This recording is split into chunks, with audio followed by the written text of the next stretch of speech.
Audio Jungle.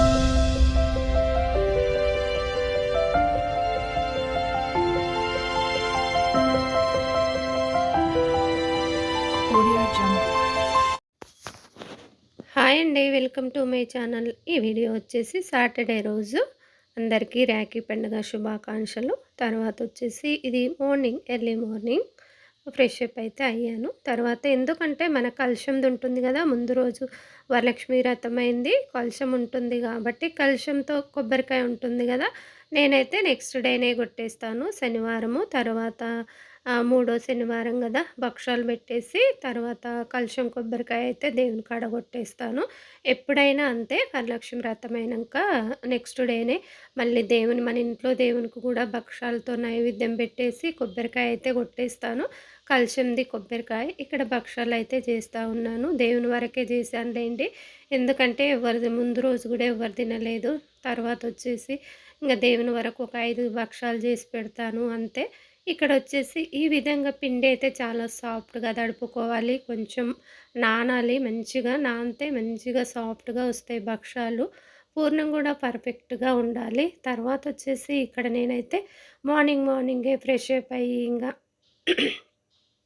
దేవుని కాడ కొంచెం క్లీన్ చేసేసి తర్వాత, ఎందుకంటే ముందు రోజే పూజ అయిపోయింది కదా, అన్నీ కడిగేసుకొని తర్వాత ఇక్కడ భక్షాలు అయితే చేస్తూ ఉన్నాను. ఈ విధంగా చేశారంటే చాలా సాఫ్ట్గా పొంగుతూ వస్తాయి మన భక్షాలు. ఇదిగోండి ఎట్లా పొంగింది చూడండి, పూరి చపాతీ పొంగినట్టు పొంగింది. ఈ విధంగా చేస్తే చాలా సాఫ్ట్గా ఉంటాయి భక్షాలు. మన చాలా వీడియోస్లలోనే చాలానే ఉన్నాయి భక్షాల గురించి. ఎందుకంటే మేము ప్రతి అకేషన్కి భక్షాలు కంపల్సరీ చేస్తాం. ప్రతి పండుగలకి, ఏమైనా అకేషన్స్కి, ప్రతి పండుగకు మన ఇంట్లో భక్షాలు ఉండవలసిందే దేవునికి నైవేద్యంగా. తర్వాత వచ్చేసి ఇక్కడ చూడండి, దేవుని వరకు అయితే చేస్తానని చెప్పాను కదా, దేవుని వరకు అయితే చేశాను. మన ఎంతో రుచికరమైన టేస్టీ భక్షాలు అయితే రెడీ అయిపోయినవి. ఇక దేవునికి అయితే నైవేద్యంగా పెట్టేసి కొబ్బరికాయ అయితే కొట్టేశాను, కలుషం మీద ఉన్న కొబ్బరికాయని. నెక్స్ట్ డే సాటర్డే కదా, ఇంకా మూడో శనివారం పూజ ఈ విధంగా అయితే జరిగిపోయింది మన ఇంట్లో భక్షాలతో నైవేద్యము. తర్వాత వచ్చేసి ఇంకా వంట ఇంకా మార్నింగే అయిపోయింది కాబట్టి టైం చాలా ఉంది టిఫిన్కి. ఇంకా అప్పటికి 7:15 అయింది పూజ అయిపోయేసరికి. అందుకే చాలా టైం ఉంది. టిఫిన్కి 8:30 కదా, అందుకనేసి టైం ఉంది. ఆ టైం ఎందుకు ఖాళీగా ఉండాలనేసి కొబ్బరి చట్నీ, తర్వాత భక్షాల చారు అయితే చేశాను. భక్షాలది రసం వెళ్తుంది కదా పప్పు మీద, దాంతో చారు అయితే చేశాను. తర్వాత ఈ విధంగా అయితే కొబ్బరిలు కట్ చేసుకొని ఒక ఉల్లిపాయ వేసుకోవాలి. ఉల్లిపాయ వేస్తే టేస్ట్ బాగుంటుంది కొబ్బరి చట్నీలో. తర్వాత ఇట్లా దూరగా పచ్చిమిరపకాయలు అయితే వేపుకోవాలి. ఇట్లా ఒక ఉల్లిపాయ వేసి కొంచెం సాల్ట్ వేసి మిక్స్ అయితే పట్టుకోవాలి మెత్తగా మన కొబ్బరి పొడి. కొంచెం మెదగలేదనుకోండి కొన్ని వాటర్ వేసుకోండి, కొన్ని అంటే కొన్ని, మరీ ఎక్కువ వేయద్దు కొబ్బరి చట్నీలో. తర్వాత వచ్చేసి ఈ విధంగా అయితే మెత్తగా మిక్సీకి పట్టిన తర్వాత ఎల్లిపాయలు పచ్చివే వేసుకోవాలి, ఫ్లేవర్ బాగుంటుంది. జీలకర్ర, తర్వాత వచ్చేసి మిరపకాయలు దూరగా వేంపాం కదా, అవి పట్టి ఇంక అన్నీ మిక్సీ పడితే మంచిగా మిక్సీ అయిపోతుంది. తర్వాత వచ్చేసి పోపు అయితే పెట్టుకోవాలి. పోపులో కొంచెం వేంపుకోవాలి కొబ్బరి చట్నీ అనేది, ఎందుకంటే అన్ని పచ్చివే ఉన్నాయి కాబట్టి. తర్వాత కొంచెం వేంపాలి, ఒక సిమ్లో పెట్టేసి కొంచెం సేపు ఒక 10 నిమిషాలు అలా పెట్టాలి, 5-10 నిమిషాలు. ఇక్కడ పోపు అయితే మిరపకాయలు, కరివేపాకు, కొత్తిమీర, జీలకర్ర, ఆవాలు, ఇంగువ వేసుకోవాలి, టేస్ట్ బాగుంటుంది. తర్వాత వచ్చేసి ఇక్కడ పోపులో అయితే ఇదిగో చట్నీ మన రెడీగా ఉంది కదా చట్నీ, ఆ చట్నీ వేసి ఒక 5 నిమిషాలు 10 నిమిషాలు అలా సిమ్లో పెట్టి అయితే పెట్టుకోవాలి. ఎందుకంటే మనం అన్నీ పచ్చివే వేసాము ఇక్కడ, ఆ ఫ్లేవర్, ఉల్లిపాయ ఫ్లేవరు అవన్నీ చాలా బాగుంటుంది టేస్ట్ అయితే. ఇది రోటీలో తినొచ్చు, చపాతీలో తినొచ్చు, రైస్లో తినొచ్చు, అన్నిట్లోనూ బాగానే ఉంటుంది కొబ్బరి చట్నీ ఈ విధంగా చేస్తే. ఇదిగోండి మన కొబ్బరి చట్నీ అయితే రెడీ అయిపోయింది. తర్వాత వచ్చేసి భక్షాల చారు అన్నాను కదా, ఆ పప్పు మీది వాటర్ వస్తాయి కదా, ఆ వాటర్తో కొంచెం చింతపండు రసం పోసుకొని తర్వాత మన చారు ఎలా పోపు పెడతామో ఆ విధంగా, కాకపోతే టమాటో అట్లా ఏవి వేయొద్దు భక్షాల చారులో, మామూలుగానే పెట్టేసుకోవాలి, అప్పుడే టేస్ట్ ఆ భక్షాల చారు ఫ్లేవర్ అనేది మనకు తెలుస్తుంది. మామూలుగా అన్నీ వేసామనుకోండి పప్పు చారులాగా అయిపోతుంది. పప్పు చారులాగా కాకుండా ఓన్లీ నార్మల్గా పోపు పెట్టేసి ఒక ఉల్లిపాయ, ఎండుమిర్చి, జీలకర్ర, ఆవాలు వేసి పోపు పెట్టుకోవాలి అంతే. కరివేపాకు ఫ్రెష్‌ది మన చెట్టుకు అప్పుడప్పుడే తెంపి ఏస్తాను కరివేపాకైతే. తర్వాతొచ్చేసి ఈ విధంగానే జేయాలి. ఇందులో ఎలాంటి టమాటో గానీ ఏది ఏసుకోవద్దు. అప్పుడే మనకు భక్షాల చారు ఫ్లేవర్ అనేది మంచిగా ఉంటుంది. లేకపోతే ఎప్పుడు తినే పప్పుచారు లాగానే అయితుంది. వేరే వేరే ఏమన్నా ఏస్తే. అందుకనేసి నార్మల్‌గా పోపు పెట్టేసి మన చింతపండు అది ఉంది గదా! పప్పు మీద వాటరు, చింతపండు రసం కలిపి సరిపడా చింతపండు రసం అయితే ఏసుకోవాలి. మన చారుకేసుకున్నట్టే సరిపడా. కొంచెం అల్లం ఎల్లిగడ్డ పేస్ట్ కూడా ఏసుకోవాలి పోపులో.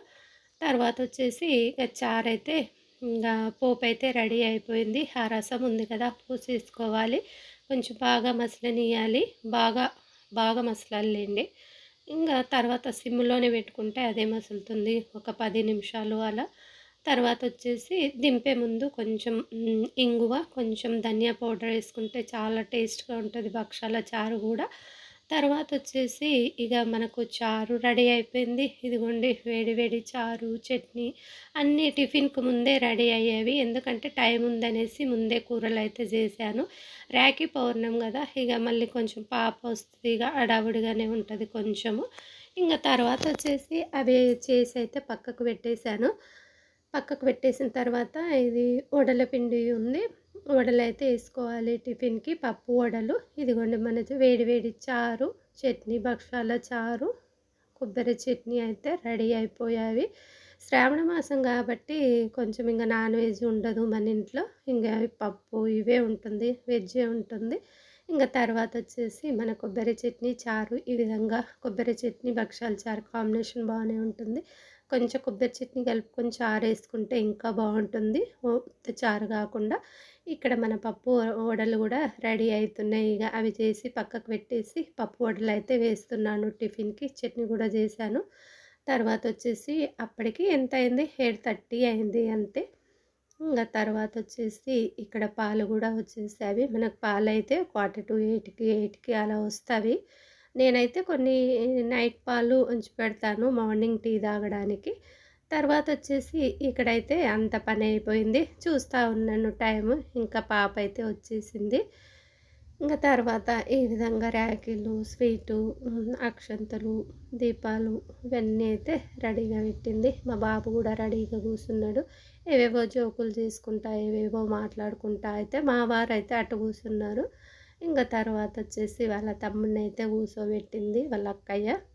తర్వాతొచ్చేసి ఇగ ఏదో జోకులు చేస్తూనే ఉంటాడు బాబు. పాప అయితే నవ్విపిస్తా ఉంటది. ఇక మధ్యలో మా వారు గూడా జోకులు బానే చేస్తా ఉంటాడు. తర్వాతొచ్చి నేనైతే నవ్వుకుంటా ఉంటాను అంతే. ఇంగ మా పాప, బాబు ఉంటే మరీ నవ్విపిస్తా ఉంటారు ఇద్దరు. బాబుని పాప ఎక్కిరియడము, పాపని బాబు ఎక్కిరియడము ఇదే ఉంటుంది.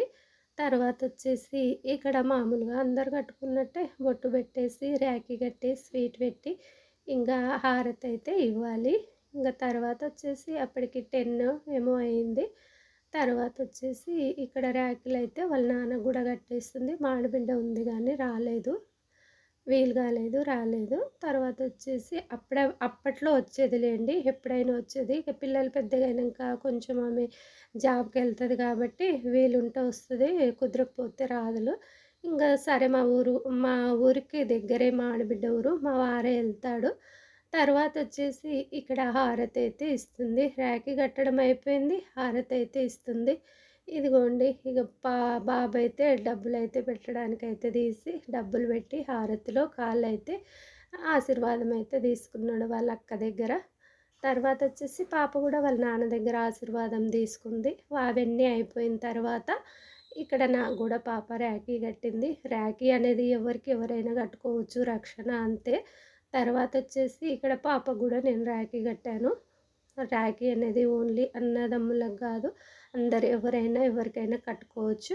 మేమైతే అలా నలుగురం చేతులు పెట్టి ఒక చిన్న వీడియో అయితే తీశాను. ఇది నెక్స్ట్ డే సండే వీడియో ఇది. నాది బర్త్‌డే ఉంది సండే రోజు. ఆగస్టు 10న అంటే నిన్ననే సండే.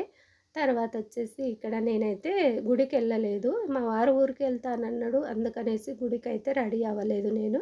ఇంట్లో దీపారాధన చేసుకొని, ఇంట్లో దేవునికి దండం పెట్టుకొని, ఇక్కడ మా వారితో ఆశీర్వాదం అయితే తీసుకుంటున్నాను. ఇంక అంతకంటే ఏముంది ఇగ మా వారితో అయితే ఆశీర్వాదం తీసుకున్నాను. కాకపోతే మా వారైతే ఊరికైతే డ్రాప్ అయిపోయాడు. బర్త్‌డే ఉందిలే ఇంగ అనేసి. ఇంగ రేపు వెళ్దువులే అంటే ఇగ డ్రాప్ అయిపోయాడు. ఇక్కడైతే అందరం పాప వచ్చింది. పాప, నేను, మా బాబు, మా వారు మాట్లాడుకుంటా కూర్చున్నాం ఇక్కడ కాసేపు. అంతా అయిపోయిన తర్వాత ఇగ ఇది సాయంత్రం నేను వ్లాగ్ అయితే ఏం తీయలేదు. సాయంత్రం అయితే ఇగ పిల్లలైతే కేక్ తీసుకొనొచ్చారు. ఈ శారీ అయితే కొంచెం వీడియోలో కొంచెం లైట్‌గా కనిపిస్తుంది. ఇంత లైట్‌గా లేదు శారీ, డార్క్‌గా ఉంది. బావుంటది. నెమిలిలో ఏవో వచ్చినవి ఇట్లా పిట్టల్లాగా వచ్చి ఇట్లా కుందన్స్ అలా వచ్చాయి, బాగుంది. తర్వాత వచ్చేసి ఇక్కడ పిల్లల కేక్ అయితే తీసుకొచ్చారు 7:15కి అలా. ఈ విధంగా అయితే మా కేక్ కటింగ్ అయితే అయిపోయింది. చిన్నగా, పెద్ద హడావుడి లేకుండా కేక్ కటింగు అంతే. ఇక్కడ నిషిత్ అయితే హ్యాపీ బర్త్డే అని సాంగ్ పాడుతూ ఉన్నాడు. టీవీలో కూడా పెట్టారు సాంగు. తర్వాత వచ్చేసి మన లాంగ్ వీడియో కాబట్టి సాంగ్ రావద్దు కాబట్టి నేను వాయిస్ తీసేసాను. ఇక ఇక్కడ కేక్ అయితే నిషిత్ నేనైతే కట్ చేసి తర్వాత మా వారికి నేను తినిపించిన తర్వాత పాప కూడా పెట్టింది, బాబు పెట్టాడు. బాబుదైతే వీడియో పెట్టలేదండి, ఎందుకంటే వాడికి ఇష్టం ఉండదు కాబట్టి అందుకే పెట్టాను ఎక్కువ. తర్వాత వచ్చేసి ఇక్కడ హారిక కూడా కేక్ అయితే తినిపిస్తూ ఉంది. తర్వాత వచ్చేసి మేము ఇంకెక్కడికి వెళ్ళలేదు మార్నింగ్ అంతా అనేసి బయటికి ఇక్కడ మాకు సూపర్ మార్కెట్ మొన్ననే ఓపెన్ అయింది. ఒక 3-4 డేస్ అయింది. సరేలే హారిక మా పాప ఉండి ఇక్కడ సూపర్ మార్కెట్ అయింది కదా వెళ్ళలేదు, వెళ్దామా అంటే సరే వెళ్దామనేసి నేను, మా వారు, హారిక, మా అమ్మాయి అయితే వెళ్తూ ఉన్నాము. తర్వాత ఇక అంతగా ఏం లేవు సామాన్లు. ఇప్పుడిప్పుడే కదా ఓపెన్ అయింది. మొన్న 3-4 డేస్ అయింది ఓపెన్ అయ్యి. అందుకనేసి ఇంకా సామాన్లు, ఇంకా పైన ప్లాస్టిక్ సామాన్లు అవన్నీ ఓపెన్ అయితే కాలేదు. ఇక్కడ మన ఇంటికి దగ్గరలోనే, ఇది పెద్ద దూరం ఏం కాదు. ఇంక అన్నీ చూస్తూ ఉన్నాము. పెద్దగా ఇంకేం లేదు. ఇక్కడ అయితే ఐషు కూడా వచ్చింది.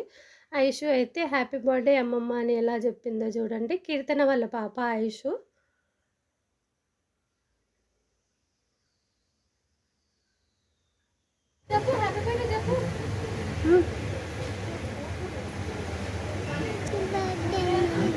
థ్యాంక్ యూ ఎలా చెప్పిందో